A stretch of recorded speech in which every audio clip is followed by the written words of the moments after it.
Welcome to the deep dive. Today, we're immersing ourselves in a really critical, kind of foundational segment of the economy construction materials. Yeah, the stuff that literally builds the world around us. It's maybe not flashy, but it's essential. Exactly, and often overlooked. But the company we're focusing on, Eagle Materials, or EXP, well, it's a fantastic case study. It really is. You share this investment analysis with us, and it gets right into how a company can pull off, world-class profitability in what's usually seen as a tough, cyclical commodity business. hmm And that's our mission today. We need to dissect that analysis, really get under the hood of Eagle Materials. What's their core identity? What are their strategic advantages?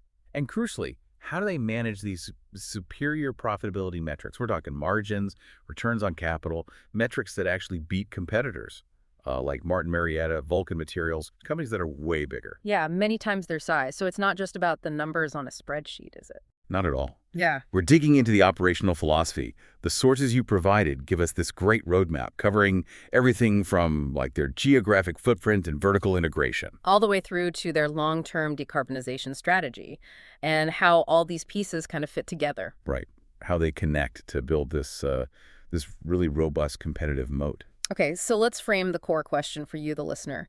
When you think construction materials, the first word is probably cyclical, boom and bust. Definitely. So if you're making basic stuff, commodities like cement, drywall, how do you possibly insulate yourself? How do you build an advantage that holds up even when, say, the housing market cools off or big projects get delayed? That's the puzzle. That's what we need to unpack here. All right, let's start at the very beginning.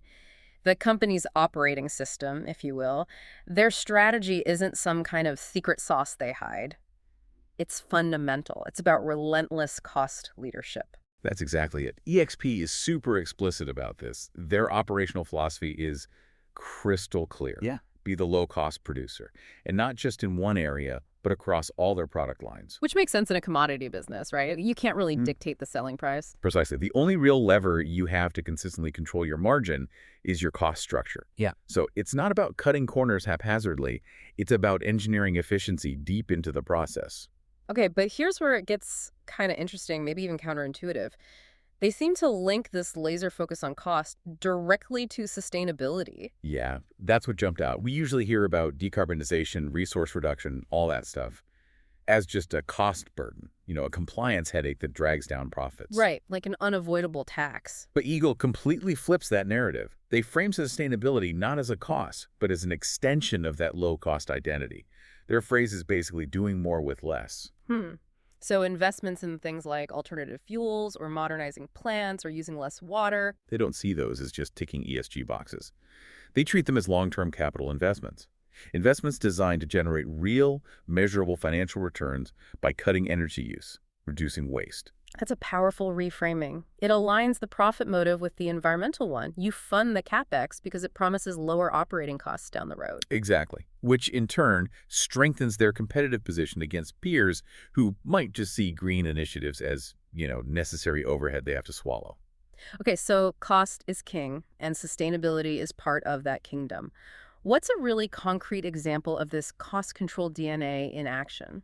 Well, the best example is probably in their light materials segment, specifically vertical integration. Think about their gypsum wallboard business drywall. Okay. A huge input cost there is the facing paper. It can be pretty volatile. So what does Eagle do?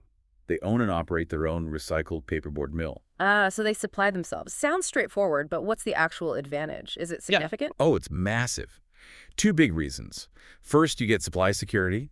They basically sidestep the risk of shortages or sudden price spikes for a key raw material. Okay, predictability. Right. If the market for recycled paperboard goes crazy, their costs stay relatively stable, helps them manage margins better. Second, there's cost mitigation. Because they cut out the middleman. Pretty much. By controlling the process from end to end, the sources suggest they lock in a material cost advantage compared to competitors who have to buy that paper on the open market, paying market rates plus freight, plus the supplier's margin. So it's a textbook case of using the supply chain to build a durable cost advantage. Exactly. A permanent lower cost floor, essentially. All right, let's shift gears a bit and talk about the structure of the business itself. Eagle isn't just one thing. It's got this dual structure. Heavy materials and light materials, that seems important. It's critical to their resilience, absolutely. Yeah. So heavy materials, that's kind of the bedrock. Cement, concrete, and aggregates. Big stuff. Yeah, the really heavy stuff. In fiscal year 2025, that segment brought in about 59% of their revenue. Let's see, $1.4 billion specifically. These are the core inputs for big public projects, non-residential stuff. Roads, bridges, large commercial buildings. And how did that segment perform recently? Well, in FY 2025, volumes were a bit challenged, so revenue actually dipped slightly, about 2% year over year in heavy materials. Okay, and the other side is light materials, making up the other 41%. Correct. That's primarily gypsum wallboard, drywall, and also includes that recycled paperboard mill we just talked about, since it feeds the wallboard business. And this side is tied more to housing. Exactly. This is the residential side. Light materials revenue was $969.2 million in FY25. And interestingly, this segment actually did better than the heavy side recently. Revenue was up 3%. And what drove that growth if housing has been maybe a bit softer? Good question. It was almost entirely down to strong pricing power in wallboard. Plus, they hit record volumes in the recycled paperboard operation. So, yeah, it's heavily tied to residential construction, both new builds and, crucially, the repair and remodel market, which can be more resilient. So you've got these two segments, heavy and light, and they respond to somewhat different economic drivers. Infrastructure spending on one side, interest rates, and housing on the other. Is that the imperfect hedge idea? That's precisely it. Imperfect is the key word, though. Because, look, if we hit a really deep systemic recession, both sides are going to feel pain, no question. Sure. But in more normal cyclical ups and downs, they provide this really valuable counterbalance. The sources actually gave a great example from Q3 of FY 2025. Oh, yeah. What happened? Well, they had unusually bad weather, record rainfall in some key markets. This hammered cement volumes, the heavy materials side. Volumes fell by a pretty hefty 7%. You just can't pour concrete when it's pouring rain. Makes sense. Construction crews are stuck. Right. But here's the counterbalance. At the same time, their wallboard volumes, the light materials side, actually increased by 2%. Ah, because the outside work stopped, but the inside work, putting up drywall, could continue. Exactly that. The weather stopped the big outdoor cement jobs, but indoors, builders and remodelers kept going. So that demand for wallboard held up.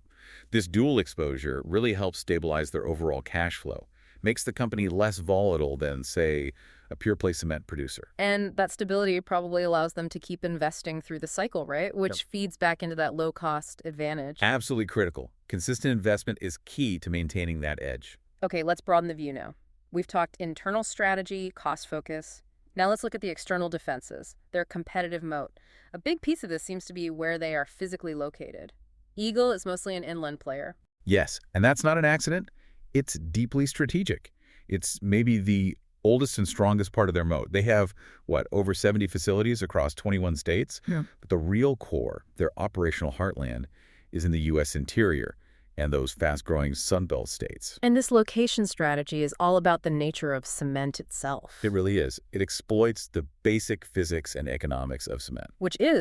It's incredibly heavy and therefore super expensive to transport long distances. Critically expensive, yeah.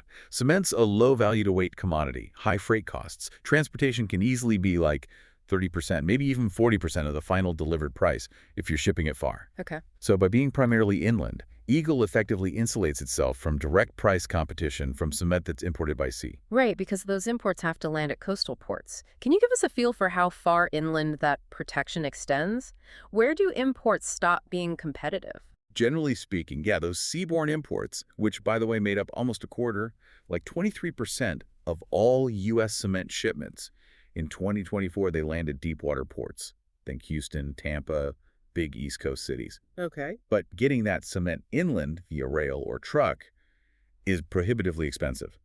So their economic reach is often limited, maybe just a few hundred miles from the port. Eagle's plants in places like Oklahoma, Kansas, the deeper Midwest, they serve markets where imports just can't compete effectively on price. Which gives Eagle regional pricing power. That's the key takeaway. Their location is the moat. And this moat makes it incredibly hard for new competitors to enter the heavy materials space, especially cement. So what are the main barriers to entry then, beyond just location? They're layered and pretty formidable. You can think of three big ones. First, just the sheer capital cost.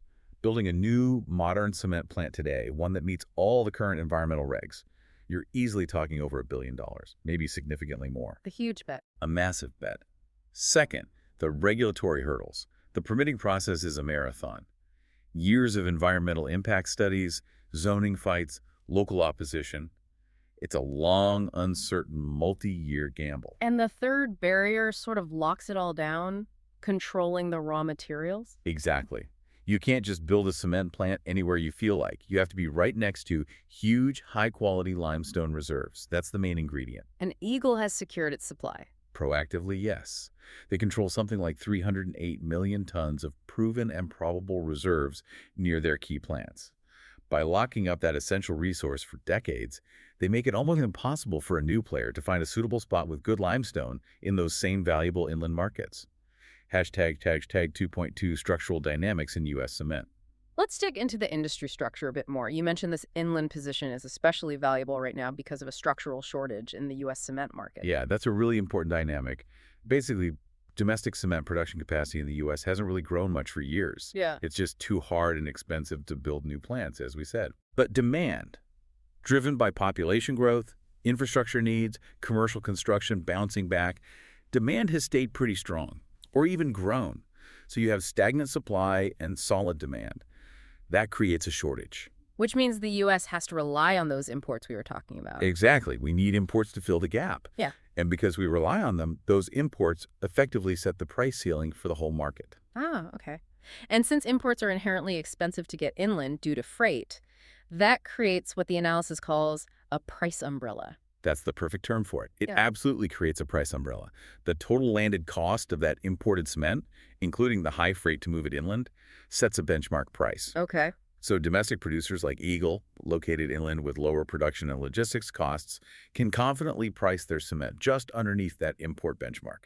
And they still make really healthy margins. That explains their pricing power, how they can push through price increases even if volumes aren't booming. It's the structural underpinning of their pricing power, yeah. It's sticky. Now, the sources also highlighted this big shift happening, the move towards lower carbon cement. Portland limestone cement, PLC, that sounds like a challenge for everyone, but you're saying it actually helps Eagle. It seems counterintuitive, but yes, it potentially solidifies their advantage. Oh. It acts as an accelerator for industry consolidation. Let's be clear what PLC is first, though. Okay. You basically replace some of the clinker, that's the really energy-intensive high-carbon part of cement, with finely ground limestone. It lowers the overall carbon footprint of the final product. And it's taking over fast. The sources said PLC already passed, what, 60% market share by mid-2025? What? Okay, so the whole industry has to make this transition. That needs investment. Why does that hurt weaker players more? Because the scale of investment needed is massive. To meet future net zero targets, maybe by 2050, you need enormous capital. Retooling kilns, adding new grinding equipment, eventually maybe even carbon capture technology. Huge. And regulators are pushing too. Things like the NYSE rules. Those are the national emission standards for hazardous air pollutants. They mandate expensive upgrades. Older plants, less efficient ones owned by companies without strong balance sheets, they just can't afford it. But for Eagle, Which is already throwing off lots of cash and earning high returns on capital, this is a planned investment. It fits right into their strategy of modernizing to stay the low-cost producer. For weaker competitors, it can be an existential threat. It might force them to shut down or sell out. Hashtag 2.3, the gypsum wallboard raw material crisis. okay, these structural shifts aren't just in cement. There's a big one happening in light materials too, specifically with gypsum wallboard, something that's permanently raising costs for everyone. Yeah, this one's fascinating. It's about the decline of synthetic gypsum. For years, decades even, the wallboard industry got a kind of hidden subsidy from coal-fired power plants. Well, synthetic gypsum is basically a byproduct. When coal plants use scrubbers, flue gas desulfurization, or FGD, to clean their emissions, synthetic gypsum is what's left over. It was cheap, it was plentiful. Until coal plants started shutting down. Exactly. The long-term decline of coal power in the U.S. is accelerating, and as those plants close, the supply of that cheap synthetic gypsum is just drying up rapidly. So wallboard producers have no choice. They have to go back to mining natural gypsum from the ground. Pretty much entirely, yeah. They're being forced to pivot back to natural rock gypsum. And that means investing in mining operations, dealing with higher mining labor costs, and crucially, much higher logistics costs to haul that heavy rock from quarries to the wallboard plants. And this isn't just a temporary blip. No, that's the key. It's not a short-term supply shock. It represents a permanent increase in the fundamental cost floor for the entire wallboard industry. everyone's costs are going up. That sounds like a huge headache for everyone. But the analysis argues this actually benefits established players like Eagle. How doesn't mining natural gypsum just add complexity and cost for them too? It does add complexity, sure, but it strengthens the barriers to entry. Suddenly, the ability to effectively manage mining and the complex logistics of natural gypsum becomes a key competitive differentiator. Ah, okay. So the incumbents who already have access to good quarries. Exactly. Especially those who secured access to long-life, high-quality natural gypsum quarries years ago, they have a massive head start. And if you layer on Eagle's vertical integration, remember they own their paperboard mill too. Right. They're now tackling both major input cost challenges, Mm. the gypsum source and the facing paper. The fact that the whole industry's cost floor has risen actually acts like a shield. It makes it much more expensive and complex for any potential new company to even think about entering the wallboard market. Okay, so we've got this discipline strategy, this geographic moat, these industry shifts, and it all leads to what the sources call superior profitability, this idea of the regional shark. Eagle's way smaller than the giants, right? Significantly smaller. Market cap around, what, $7.8 billion? Yeah. Compare that to Martin Marietta at $38 billion. Vulcan Materials near $40 billion. They're like 4 or 5 times bigger. Yet Eagle posts better margins and returns. That's the paradox. It really is. EXP comes across as this incredibly focused, efficient operator. While the giants maybe rely more on sheer scale, EXP relies on execution and capital discipline. Just look at the numbers for fiscal year 2025. Stand it out for us. Net margin, 19.8%. That's really strong. Return on equity, ROE, an exceptional 32.4%. And the big one, the ultimate mark of business quality in my book, return on invested capital, ROIC, was 19.1%. Okay, let's pause on that ROIC, 19.1%. That's phenomenal for any heavy industrial company. We need to really underline for the listener why that specific number is so important. Why is it the engine here? Because it's the mathematical heart of compounding value over time. ROIC tells you how much profit the company generates for every single dollar of capital tied up in the business plans, equipment, working capital, everything. So 19.1% means? It means for every dollar Eagle has invested, they're generating roughly 20 cents in normalized profit year after year. When a company can consistently reinvest its cash flows back into the business at such high rates of return, its intrinsic value just grows exponentially. It's the magic of compounding. But how do they get almost 20 cents on the dollar? The big guys have huge assets too. What is it operationally that lets Eagle squeeze out so much more profit from their invested capital? Yeah, good question. It seems to boil down to a couple of things that maybe get lost in larger, more sprawling organizations. First is likely superior asset utilization. Meaning they run their plants harder. Effectively, yeah. Because they operate mainly in those protected inland markets with strong demand dynamics, their plants often run at higher capacity utilization rates than the industry average. They're getting more production, more revenue out of the assets they already have.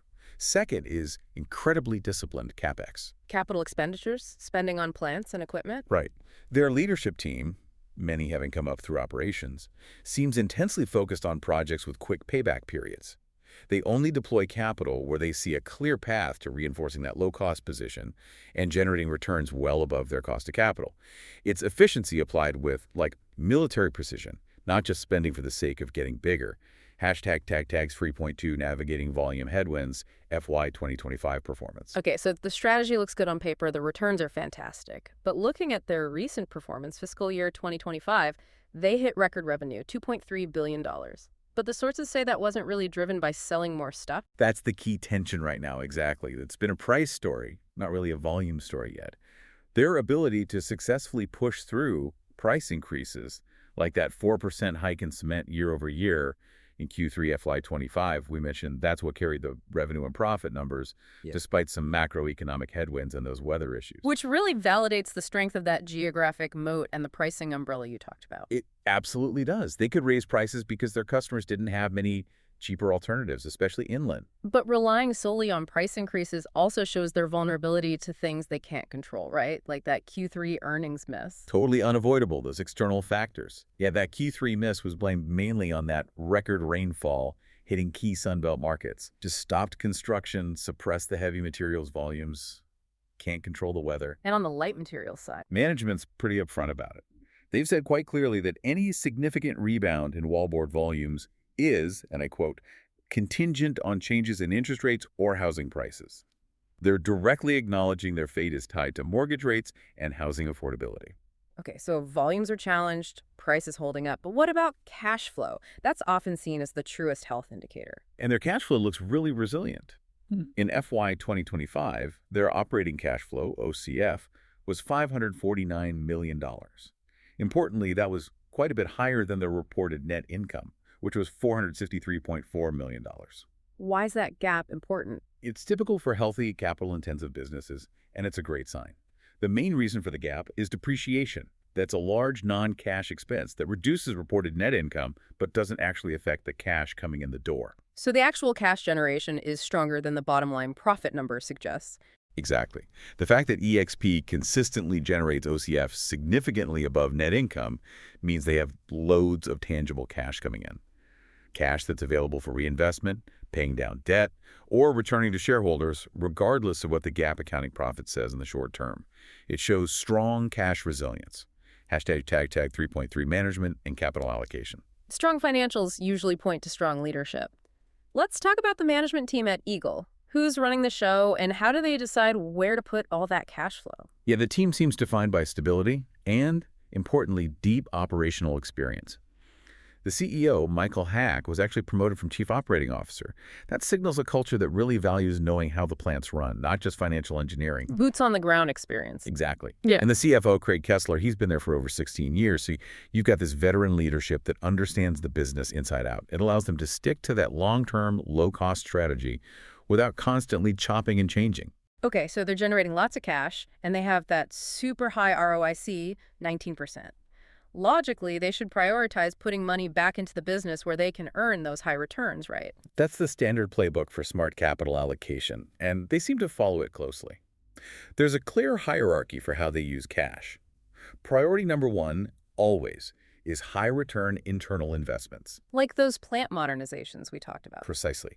Organic growth projects, efficiency improvements, anything designed to directly reinforce that low-cost structure and generate returns well above their cost of capital, they fund those first.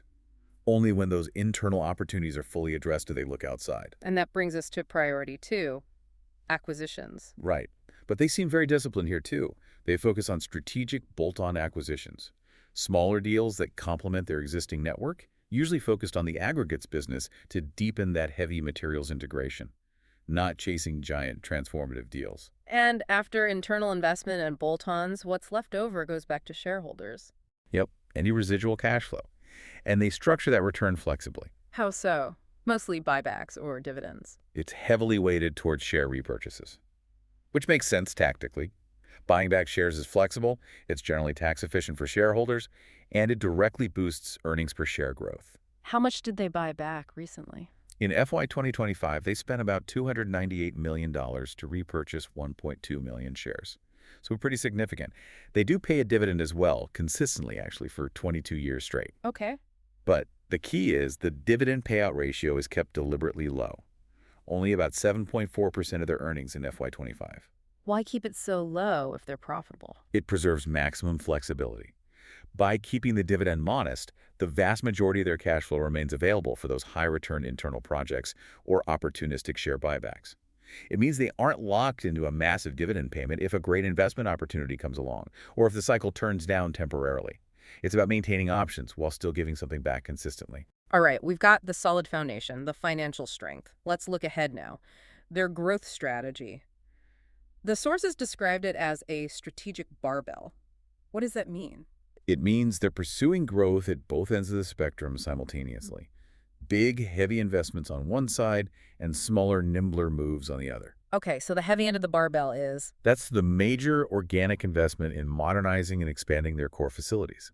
They're spending significant capital through the cycle to improve their cost position and capacity for the long haul. Like the Wyoming cement plant project. Exactly. That's a huge modernization and expansion. And critically, it's focused not just on more tons, but specifically on increasing their ability to produce those lower carbon blended cements, the PLCs we talked about, positioning for where the market is heading. And they're doing something similar on the light material side, too. Absolutely. They announced a major expansion and modernization at their wallboard plant down in Duke, Oklahoma.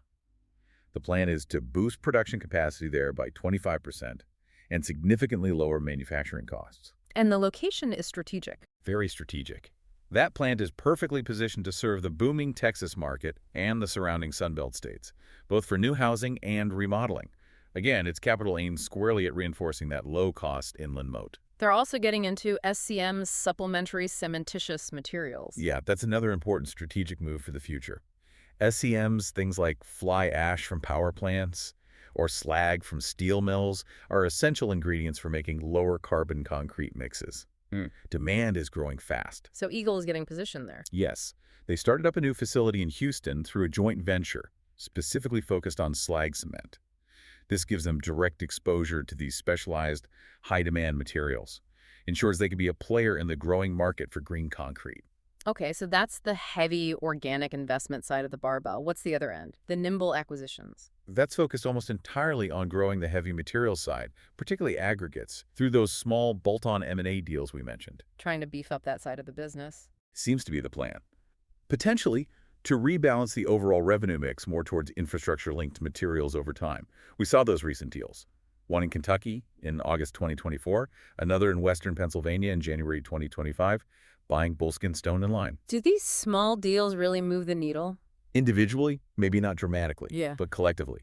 The sources said those recent acquisitions increased Eagle's total annual aggregates production capacity by 50%. That's a massive jump. It significantly deepens their vertical integration in a high-margin segment, just ahead of when that big infrastructure spending is supposed to really kick in. Hashtag TagCheck 4.2, key headwinds and risks. Okay, the strategy seems sound, growth plans are in place, but we have to talk about the risks. No deep dive is complete without looking at the potential headwinds. The biggest potential tailwind, the bipartisan infrastructure law, also seems like a current headwind because it's been slow off the mark. That delay is definitely a major near-term concern. Yeah, the IIJA promises this huge wave of demand for cement and aggregates over multiple years, a massive potential catalyst. But getting that money flowing into actual projects on the ground, it's been frustratingly slow. So when does management expect it to really hit? They're currently guiding that the main spending ramp-up will likely be concentrated between 2025 and 2027. The concerning stat was that as of mid-2025, something like 2/3 of the allocated funds were still unspent, tied up in state-level planning, permitting bottlenecks. An administrative logjam. Pretty much. And if that continues, the volume growth that everyone's waiting for, the catalyst for operating leverage, just keeps getting pushed further out. Okay, another headwind, decarbonization. We said it's an opportunity for Eagle, but the sheer capital required industry-wide is still a risk, isn't it? It's a constant hurdle they have to manage, absolutely. The regulatory pressure keeps tightening. We mentioned NYSE. Those rules effectively force older, dirtier cement plants to either invest huge sums in upgrades or eventually shut down. The capital needed across the industry to meet those standards, let alone get to net zero by 2050, is just immense. But that's where the twist comes in again, right? This pressure actually helps the strong players. Paradoxically, yes. That regulatory pressure becomes a catalyst for consolidation. The massive cost of compliance is simply too much for smaller, weaker, or less efficient operators. They can't afford it. So they close or sell. Exactly. Which either removes supply from the market, benefiting the remaining players like Eagle, or it provides opportunities for Eagle to potentially acquire those assets relatively cheaply. It's like environmental policy is driving a Darwinian shakeout of the industry. Okay, we also have to circle back to the near-term risk on the light materials side, interest rates. Yeah. That remains the most critical near-term vulnerability, I'd say. As long as mortgage rates stay high, housing affordability is suppressed. And that directly impacts wallboard demand for new builds and even some remodeling. So Eagle's resilient, but not immune to the Fed. Not at all. They can't escape the macro environment. That light materials segment is likely to stay under pressure volume-wise until we see either significantly lower interest rates from the Fed, or maybe less likely, a big drop in home prices that restores affordability. And lastly, ongoing input cost volatility. Always a factor, even for a low-cost leader. Energy prices, natural gas for the kilns, diesel for the truck fleets, those can swing wildly. Labor costs are sticky. And that permanent shift to natural gypsum we discussed, that sets a higher underlying cost base they constantly have to fight against with efficiency gains. Okay, this brings us to the final piece of the puzzle, the valuation. We've established Eagle Materials seems to be a superior operator, highly profitable, disciplined, yet it trades at a really significant discount to its bigger peers. The gap is pretty stark, yeah. It basically defines the whole investment thesis. If you look at a common metric, enterprise value to EBITDA. EBITDA, Eagle trades around 10.7 times. Okay. And the big guys, Martin Marietta, Vulcan. They're both way up there, near 19 times EBITDA, MLM at 19.4x, VMC at 19.1x, according to the sources. Wow, so that's more than a 40% discount on that basis for a company that we just said has better returns on capital. Exactly. That's the head scratcher. Why is the market apparently penalizing Eagle so much? Why isn't that superior profitability being fully reflected in the stock price? What are the likely reasons for that gap? The analysis points to basically three main factors, and they all really stem back to that dual business model. First, Martin Marietta and Vulcan are seen by the market as pure plays on aggregates. Crushed stone, sand, gravel. Why are aggregates valued so highly? Investors love aggregates because they're essentially long-life assets tied to specific land reserves. They often have local monopoly characteristics. They're seen as a good hedge against inflation. It's just a structurally attractive, highly valued business segment. Okay, so MLM and VMC are mostly aggregates plays. What about Eagle? Well, Eagle has that significant exposure, 41% of its revenue, remember, to the gypsum wallboard market. And the perception in the market is that wallboard is much more cyclical, much more vulnerable to the housing market swings, interest rates, etc. So the market slaps a cyclicality discount on the whole company because of the wallboard piece. That seems to be a big part of it. And the third factor is just scale. MLM and VMC are much larger companies, bigger market caps, more liquid stocks. Big institutional investors often prefer that larger scale and might apply a premium for it. So it's like the market sees this high-quality engine in Eagle, but it's marking down the whole car because it doesn't like the tires being so dependent on housing. That's a perfect analogy, yeah.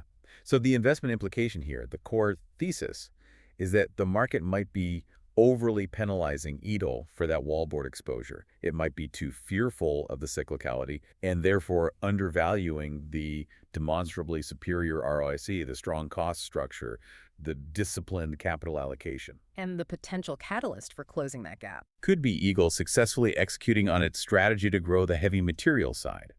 Remember that 50% boost in aggregates capacity, the cement modernizations. If they shift the revenue mix more towards infrastructure over time and demonstrate continued high returns, theoretically that valuation discount should narrow. The stock could see a significant re-rating. #tag outro. Well, this has been a really fascinating deep dive. We kicked dive asking a fundamental question. How does a company making basic commodities stay strong, especially against much bigger competitors in a notoriously volatile sector? And the answer we found isn't simple, but it's deeply cohesive, isn't it? It's this combination of things. That relentless focus on being the low-cost operator, the strategic advantage of that inland geographic moat, insulating them from imports, super disciplined capital allocation, driving that fantastic 19% ROIC. And maybe most interestingly, how they strategically turn challenges like the shift away from synthetic gypsum or the huge capital demands of decarbonization into potential competitive advantages that actually help consolidate the industry in their favor. Yeah, they've really built this resilient machine. It seems designed to minimize the pain on the downside. But, as we discussed right now, the growth story is mostly about price, held up by that price umbrella. It's not yet a volume story. That's the critical tension that remains, isn't it? It is, and it leads perfectly into our final provocative thought for you, the listener, to chew on. We know Eagle is efficient, highly profitable, but its operating leverage, its ability to translate volume growth into even faster profit growth is kind of muted right now because volumes are flat or down. Okay. So the question is, if that long-awaited federal infrastructure spending finally kicks into high gear like management hopes between 2025 and 2027, and if Eagle successfully executes these big modernization projects that are lowering their costs and boosting their capacity, just how much explosive operating leverage could be unleashed when real volume growth finally meets this already strong, sticky pricing environment they've established? That potential for accelerating growth driven by those federal dollars finally hitting the ground, it feels like it's still locked away inside the business model right now. Exactly. That latent potential, that's the question really worth digging into next.